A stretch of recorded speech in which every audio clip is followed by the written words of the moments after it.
Hello friends, good morning. Welcome back to my YouTube channel Shan Education. Friends, today's subject is Indian history and today we are discussing about Nehru report, recommendation and response. Friends, इससे पहले मैंने दो video upload किए non cooperation movement, Swarajist party no changes. उसमें मैंने आपको बताया था नॉन कोऑपरेशन मूवमेंट क्यों स्टार्ट हुआ अब, और उसके बाद स्वराजिस्ट पार्टी कैसे स्थापना हुआ, उसके बाद क्या क्या हुआ ये हमने डिस्कशन किया था। अब हम उसके बाद क्या हुआ इंडिया के फ्रीडम स्ट्रगल में ये देखते हैं। उसके बाद सबसे बड़ा इंपॉर्टेंट जो हुआ वो है Nehru report, recommendation and response. Friends, जो भी हमने कल डिस्कशन किया था उसका भी लिंक डिस्क्रिप्शन में आप जाकर दे सकते हैं, और साथ ही साथ जो भी हम आज डिस्कस करेंगे उसका भी PDF मैंने टेलीग्राम चैनल पर दे दिया हूँ, वो भी चैनल आप ज्वाइन कर सकते हैं। उसका भी लिंक आप डिस्क्रिप्शन में चेक कर सकते हैं। ये देखिए Nehru report, recommendation and response, जो उसके हेड थे वो थे मोतीलाल नेहरू। वो रिपोर्ट कब आया था इंडिया में? 1928 में। अब हम देखते हैं इसका बैकग्राउंड क्या है। What is the background behind Nehru report, recommendation and response. पहला रिकमेंडेशन ये था कि अकॉर्डिंग टू जो 1919 गवर्नमेंट ऑफ इंडिया एक्ट था, उसमें था कि 10 ईयर के बाद जो साइमन कमीशन अपॉइंट की जाएगी, और जो साइमन कमीशन थी वो अपॉइंट किया, और उसके बाद साइमन कमीशन इंडिया में है 1928 में। और जो भी कमीशन थे उसमें सभी मेंबर्स थे वो इंग्लैंड के, ऑल जो 7 मेंबर थे वो वाइट मेंबर थे, इसमें कोई भी इंडिया का मेंबर नहीं था। इसलिए इसका जो कांग्रेस था वो उस पार्टी ने कड़ा विरोध किया। और जो secretary of state of India थे लॉर्ड ब्रिकनहेड, उन्होंने चैलेंज किया कि सभी इंडियन लीडर को, क्या आप अपना कंट्री के लिए कॉन्स्टिट्यूशन बनना चाहते हैं ना, तो सभी लोग मिलकर अपना कंट्री के लिए एक ड्राफ्ट कीजिए, ड्राफ्टिंग ऑफ कॉन्स्टिट्यूशन करके हमें दे दीजिए, हम उसके बारे में सोचेंगे। इसलिए नेहरू ने ये रिपोर्ट दिया, किसको? सेक्रेटरी ऑफ स्टेट लॉर्ड ब्रिकनहेड को।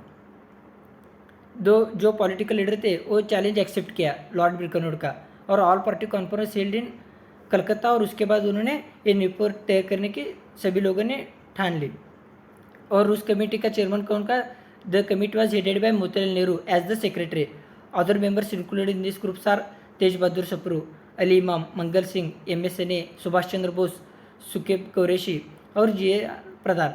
These are the members which are included in Nehru committee. जो ड्राफ्ट थी constitution prepared by committee was called as a Nehru committee. जो इन मेंबर ने मिलकर जो कॉन्स्टिट्यूशन ड्राफ्ट किया था उसे क्या कहते हैं? नेहरू कमिटी रिपोर्ट और नेहरू रिपोर्ट। और एक कमिटी ने जो रिपोर्ट सबमिट किया, कब सबमिट किया?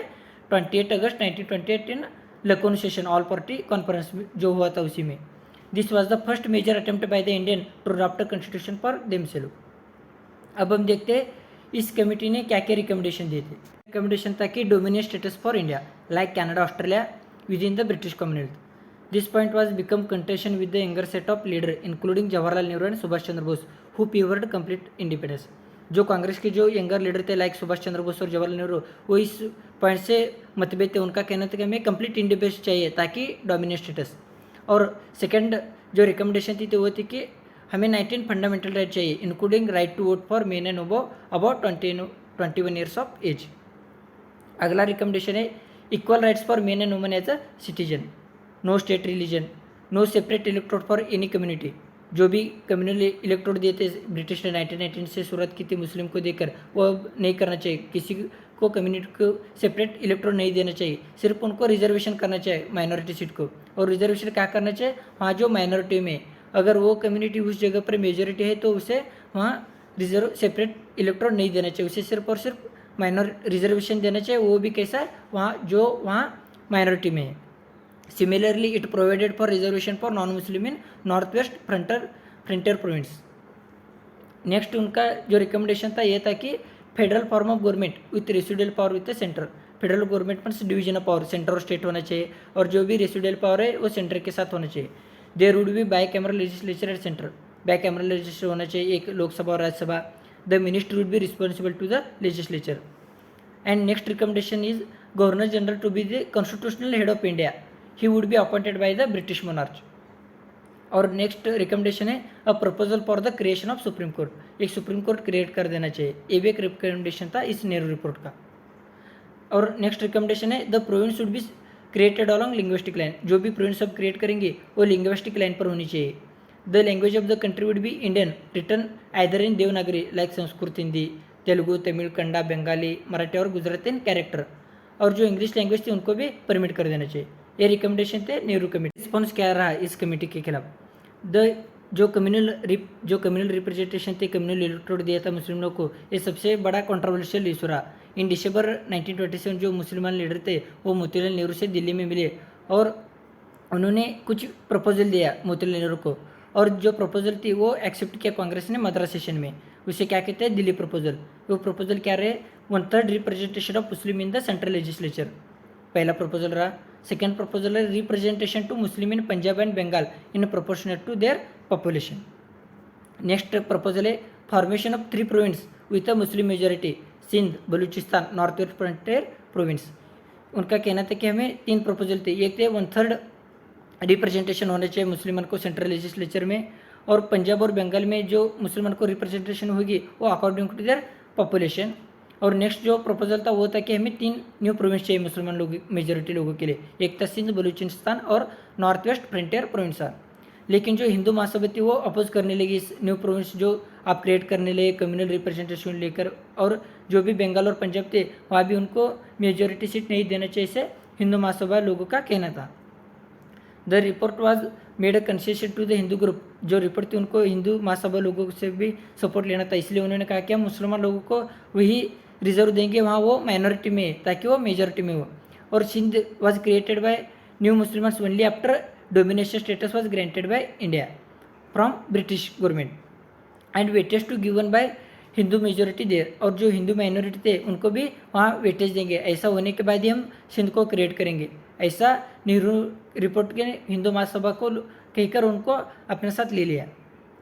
और सभी जो ऑल पार्टी कॉन्फ्रेंस हुआ कलकत्ता में 1928 में इस रिपोर्ट को डिस्कस करने के लिए, लेकिन जो मोहम्मद अला जिन्ना ने थे उन्होंने इस रिपोर्ट में 3 अमेंडमेंट करने के लिए कहा, जो वो 3 अमेंडमेंट थे वो अब हम देखेंगे।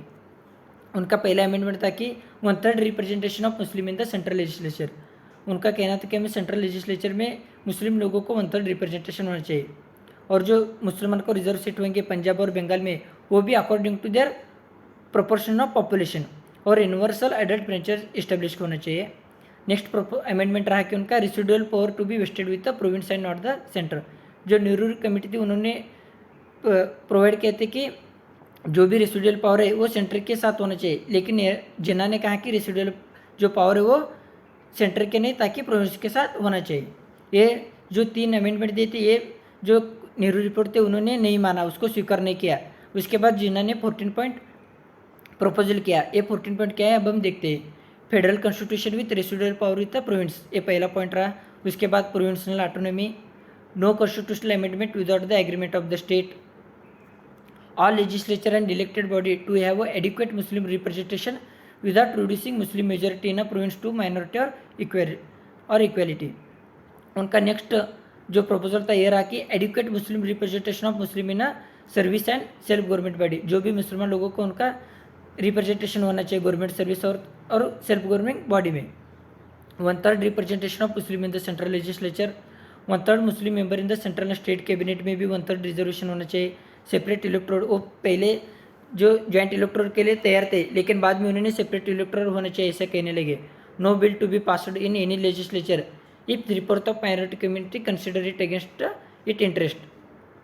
उनका नेक्स्ट प्रपोजल रहा any representation of territory not affect the Muslim majority in Bengal, Punjab and North West Frontier Province, separation of Sindh from Bombay Presidency, constitutional reform in North West Province and Baluchistan. ये रहा जिन्ना के 14 प्रपोजल।